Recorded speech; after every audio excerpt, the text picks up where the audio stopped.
വെടിവെപ്പ് കഴിഞ്ഞപ്പോഴേ ട്രംപിൻ്റെ ഒരു നേതാവെന്ന വലതുപക്ഷ നേതാവെന്ന ഖ്യാതിയിൽ ട്രംപ് ഇന്ന് ഉയർന്നു വന്നിരിക്കുകയാണ്. ലോകത്ത് വലതുപക്ഷ നേതാക്കളിൽ ഒരു അതിശക്തനായ നേതാവായി ട്രംപ് ഇന്ന് മാറിയിരിക്കുന്നു. കാരണം ഇസ്രായേൽ അനുകൂല നിലപാടാണ് ട്രംപിൻ്റെ മുഖമുദ്രയായി ഇപ്പോൾ കാണുന്നത്.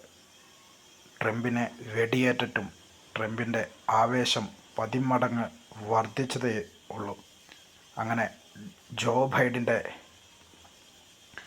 കാൽ മുന്നിലെത്തിക്കൊണ്ട് ട്രംപ് അമേരിക്കയിൽ അതിശക്തനായ ഒരു നേതാവായി വളർന്നുകൊണ്ടിരിക്കുകയാണ്. ഈ തിരഞ്ഞെടുപ്പിൽ 2025 തിരഞ്ഞെടുപ്പിൽ ട്രംപ് വിജയിക്കുമെന്നത് ഒരു 100% ഉറപ്പായി തീർന്നിരിക്കുന്നു.